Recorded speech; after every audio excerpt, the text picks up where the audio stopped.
మా పెన్షన్ పెరిగేటట్టు చూడు అన్నాను. ఇప్పుడు పెన్షన్ ఎంత అమలు జరుగుతుంది అన్న నేను 200 ఇస్తున్నారు అన్నారు. అప్పుడు రాజశేఖర్ గారి కాలం. మరి ఎంత పెరిగితే బాగుంటుంది అన్న నేను. మాకు 1,100 రూపాయలు పెన్షన్ సాధించు అన్నారు. అట్లా వాళ్ళకి ఇచ్చిన మాట ఓకే పెన్షన్ 1,100 సాధించడం కోసం పోరాటం మొదలు పెడతామని చెప్పి 2007లో వికలాంగుల క్లబ్ సమితి నిన్న కాక మొన్న 28 ఆగస్టు 28 2007లోనే వికలాంగుల క్లబ్ సమితిని ఏర్పాటు చేసి ఇట్లా తిరిగి హైదరాబాద్లో నవంబర్ 26, 2007లో లక్షలాది మంది వికలాంగులతో బహిరంగ సభ పెట్టేశాం. ఆ బహిరంగ సభ ఒత్తిడి వల్ల రాజశేఖర్ గారు తెల్లారి చర్చలకు దిగొచ్చిండు. తెల్లారి వరకు రోడ్ల మీద కూర్చున్నాం. ఆ కూర్చుంటే వాళ్ళ మంత్రులు పంపి చర్చలకు వచ్చి ఒక 500 రూపాయలు పెన్షన్ పెంచుతాము అన్నాడు. 500 రూపాయలు పెన్షన్ పెంచామని హామీ ఇచ్చిండు కానీ దాన్ని అమలు చేయలేదు. అమలు చేయకపోతే నాతో పాటు వికలాంగుల సోదరులందరూ కలిసి 200 మందిని హైదరాబాద్ యాపిడ్స్లో 5 అంతస్తుల మేడ మీద కూర్చొని తిండి మానేసి ఆమర్దీక్ష చేశాం. ఆమర్దీక్ష చేయడం వల్ల డాక్టర్ మల్లు రవిని ఈ మల్లు బట్టి విక్రమార్క వాళ్ళ అన్న మల్లు రవిని నాతో చర్చలు పంపించి ఇప్పుడు నువ్వు విరమిస్తే ఈ రోజు నుంచే పెన్షన్ పెంచిస్తామని చెప్పి హామీ ఇవ్వడం జరిగింది. అప్పటి నుంచే పెన్షన్ 500 అయింది. 200 పెన్షన్ ని 500 దాకా తీసుకొచ్చాం. 500 పెన్షన్ కూడా ఆగొద్దు, నేను ఇచ్చిన మాట 1,100 కదా అని చెప్పి ఆ 1,100 కోసం మళ్ళా పోరాటం మొదలు పెట్టాం. ఆ పోరాటం ఉధృతమవుతున్న సమయంలోనే 2014 ఎన్నికల కంటే ముందు హైదరాబాద్లో ఇంద్ర పార్కులో పెద్ద సభ పెట్టాం. ఆ సభకు ఆనాడు చంద్రబాబు నాయుడు గారిని పిలిస్తే వచ్చాడు. అన్ని పార్టీల లీడర్లు కూడా వచ్చేశారు.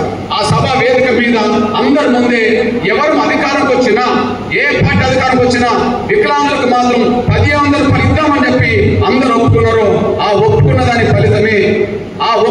ఫలితమే తెలంగాణ వచ్చిన వెంటనే కేసీఆర్ 1,500 ఇచ్చాడు. ఆడ చంద్రబాబు నాయుడు ముఖ్యమంత్రి అయిన 1,500 ఇచ్చేశాడు. అంటే 200 కాడ ఆగిన పెన్షన్ ని 500 దాకా పెంచేలా కొట్లాడాం. 1,500 దాకా సాధించకుండా కొట్లాడాం. ఆ తర్వాత 1,500 ఆగొద్దు, వాళ్ళ దయాదక్షిణ వల్ల కాదు ఇవ్వాల్సింది, ఒక హక్కుగా వీటి సాధించాలని చెప్పి 1,500 మళ్ళీ 3,000 చేయాలని చెప్పి ఉద్యమం జరుగుతున్న సమయంలోనే ఎన్నికలు వచ్చినాయి. ఆ ఎన్నికల్లో ప్రతిపక్ష పార్టీ దగ్గరికి వెళ్ళి కాంగ్రెస్ దగ్గరికి వెళ్ళి మీరు 3,000 ఇస్తామని ఒప్పుకోండి అని చెప్పి నేను వాళ్ళని ఒప్పిస్తే కాంగ్రెస్ వాళ్ళు 3,000 అన్నారు. ఎప్పుడైతే కాంగ్రెస్ వాళ్ళు 3,000 అనేటప్పటికీ కేసీఆర్ కొంత భయపడి ఈ వికలాంగుల ఓట్లు అన్నట్టు పోతే అని చెప్పి నేను 3,000 110 ఇస్తామని చెప్పి కేసీఆర్ ఉన్నాడు. ఆ కేసీఆర్ 3,110 ఇవ్వడం మొదలు పెట్టేశాడు. ఆ 3,116లను 6,000 చేయాలని డిమాండ్ చేసి మళ్ళా ఉద్యమం మొదలు పెట్టాం. 6,000 డిమాండ్ చేస్తూ ఖమ్మంలో మొదలుపెట్టిన ధర్నా తెలంగాణ మొత్తం తిరుగుతున్న సమయంలోనే కేసీఆర్ ఒక 1,000 రూపాయలు పెంచి 4,016 ఇవ్వడం మొదలు పెట్టేసిండు. కానీ 4,016 కూడా ఆగొద్దు, 6,000 సాధించాలని చెప్పి చేసిన పోరాటమే కాంగ్రెస్ అయినా బీఆర్ఎస్ అయినా ఎన్నికల మేనిఫెస్టోలో 6,000 ఇస్తామని ఒప్పుకోవడం జరిగింది. కానీ వెంటనే అమలు చేయమని చెప్పి ఇప్పుడు మనం కోరుతున్నాం. అంటే 200 రూపాయలు పెన్షన్ ఇస్తున్న రోజుల్లో 500 దాకా పెంచేలాగా చేసి 1,500 తీసుకొచ్చి దాన్ని 3,016 చేసి దాన్ని 4,016 చేసి 6,000 వరకు ఒప్పించి చంద్రబాబుతో అమలు చేయించి 6,000 వరకు ఇక్కడ ఒప్పించి అమలు చేయడం కోరడం కోసమే హైదరాబాద్ బహిరంగ సభ పెడుతున్నామంటే వికలాంగులతో అనుబంధం ఎంఆర్పీతో అనుబంధం ఈనాటిది కాదని 18 ఏళ్ల బట్టి ఉన్నదనేసి కూడా మీరు మర్చిపోతారు సైతం కోరుతున్నాను. అదే సమయంలో మీ బిడ్డగా మీ అన్నగా చెప్తున్నా నేను ముసలోళ్ళ పెన్షన్ విషయంలో ఎంఆర్పీఎస్ పట్టించుకునేంత వరకు ఒక దగ్గరనే ఆగిపోయింది పెన్షన్. ముసలోళ్ళ పెన్షన్ విషయంలో వితంతుల పెన్షన్ విషయంలో ఎంఆర్పీఎస్ పట్టించుకునేంత వరకు పెన్షన్ ఒక్క దగ్గరనే ఆగిపోయింది. ఎక్కడ ఆగిపోయింది సాక్ష్యం చెప్తున్నా చూడండి. రాజశేఖర్ గారు ముఖ్యమంత్రిగా వృద్ధుల వితంతుల పెన్షన్ 200 ఇచ్చాడు. ఆయన చనిపోయినప్పుడు రోషే ముఖ్యమంత్రి అయ్యిండు, ఆయన 200 ఇచ్చేశాడు. ఆయన దిగిపోయి కిరణ్ కుమార్ గారు ముఖ్యమంత్రి అయినాక ఆయన 200 ఇచ్చేశాడు. 2004లో రాజశేఖర్ గారు 200, 2009లో రాజశేఖర్ గారు చనిపోయినాక రోషే 200, ఆ తర్వాత వచ్చిన కిరణ్ కుమార్ గారు 200.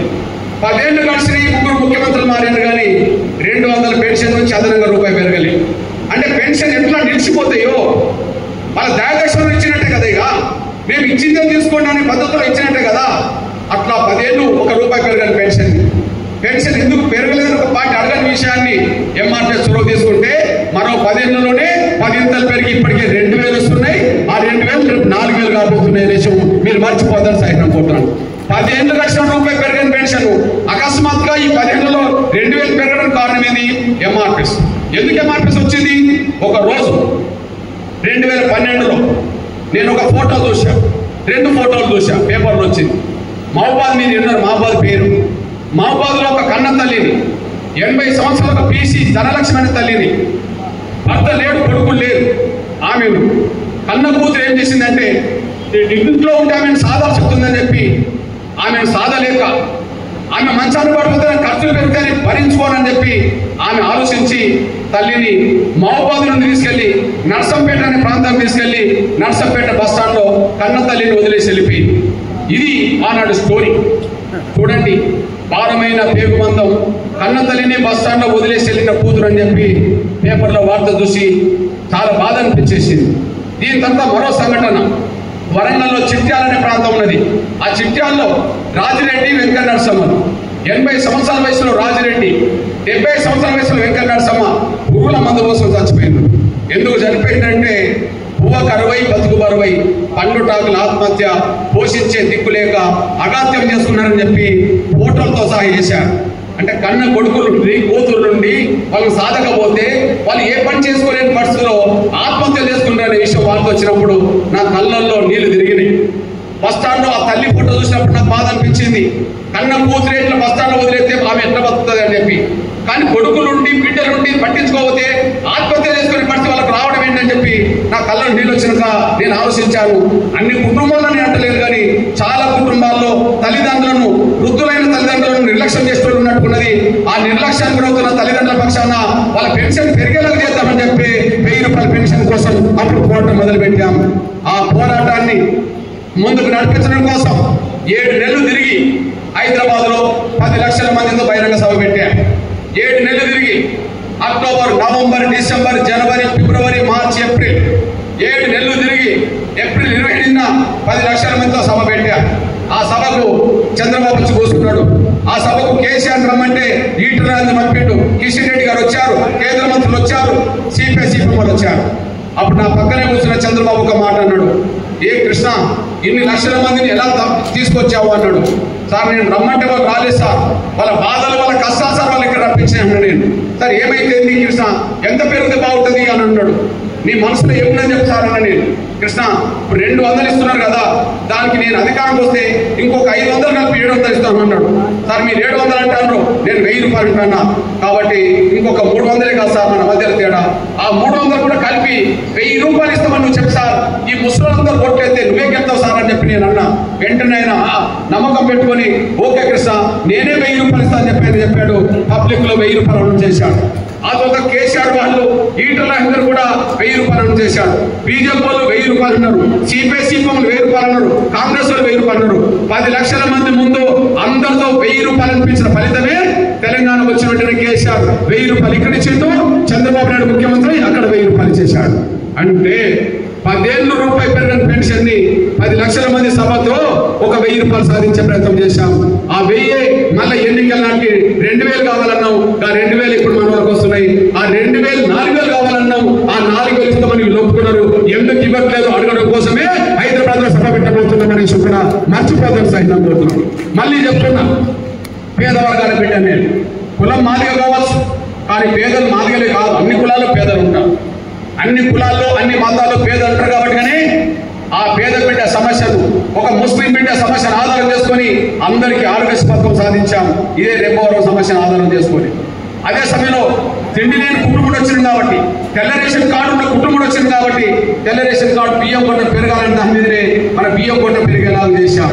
అది మాదిగల కోసం చేసిన పోరాటం కాదు, అందరి కోసం చేసిన పోరాటం. వికలాంగులు అనబడుతున్న వాళ్ళు ఒక కులం ఒక మతం అనలేము, అన్ని కులాలు అన్ని మతాలు వికలాంగులు ఉన్నారు. వాళ్ళ పెన్షన్ 200 నుంచి 6000 దాకా తీసుకొచ్చే ప్రయత్నం చేస్తున్నాం. అదే సమయంలో వృద్ధులు వితంతులు అనబడుతున్న వాళ్ళు ఒక కులం కాదు, అన్ని కులాలు అన్ని మతాలు ఉన్నారు. వాళ్ళ పెన్షన్ ఒక 10,000 రూపాయలు పెరిగిన పెన్షన్ రేపు 4000 రూపాయలు కావడానికి రంగం సిద్ధం చేయబోతున్నాం అనేసి కూడా మీరు మర్చిపోతాం సైనికులు. ఇవన్నీ నేను ఎందుకు చెప్పిందంటే, ప్రభుత్వాలు పేదల పట్ల ఎంత నిర్లక్ష్యం ఉంటాయో, పార్టీలు రాజకీయ పార్టీలు పేదల అంశాలు ఎట్లా గాలి వదిలేస్తారో, ఎన్నికలు వచ్చినప్పుడు ఎంత నమ్మిస్తారో, ఎన్నికలు అయిపోయినాక ఎంత మనల్ని పక్కకు పెడతారో, ఇవి సాక్ష్యం. ఆ సాక్ష్యం దృష్టి పెట్టుకొని నేను పేదవర్గాలు పెట్టాను కాబట్టి కానీ ఈ పోరాటం మొదలు పెట్టాల్సి వచ్చిందనేసి కూడా మర్చిపోతాను సైన్యం పోతున్నాను. అందుకని పోరాటం జరిగినప్పుడే ఆరోగ్య పథకం వచ్చింది, పోరాటం జరిగినప్పుడే తెల్ల రేషన్ కార్డు బియ్యం కొట్ట 4 కిలోలు 4 కిలోలు పెరిగినాయి, పోరాటం జరిగినప్పుడే వికలాంగుల పెన్షన్ పెరిగింది, పోరాటం జరిగినప్పుడే వృద్ధుల వితంతుల పెన్షన్ 200 నుంచి 2000 దాకా వచ్చేసింది. రేపు 4000 కావాలన్నా 6,000 కావాలన్నా హైదరాబాద్ సభకు తెలుసుకుంటామనేసి కూడా మీరు మర్చిపోతారు సార్. కోర్టు హైదరాబాద్ సభకు రమ్మని చెప్పడం కోసమే, హైదరాబాద్ సభకు మీరు రమ్మని చెప్పడం కోసమే నేను మీ దగ్గరికి ఇప్పటికి వచ్చాను. అయితే మీ అన్నలు చెప్తున్నా, నేనేదో హైదరాబాద్ నుంచి ఇంట్లో నుంచి బయలుదేరి ఇక్కడికి రాలే, హైదరాబాద్ నుంచి బయలుదేరి ఇంట్లోకి రాలే. ఇది 91 మీటింగ్ నాది, ఇది 91 మీటింగ్.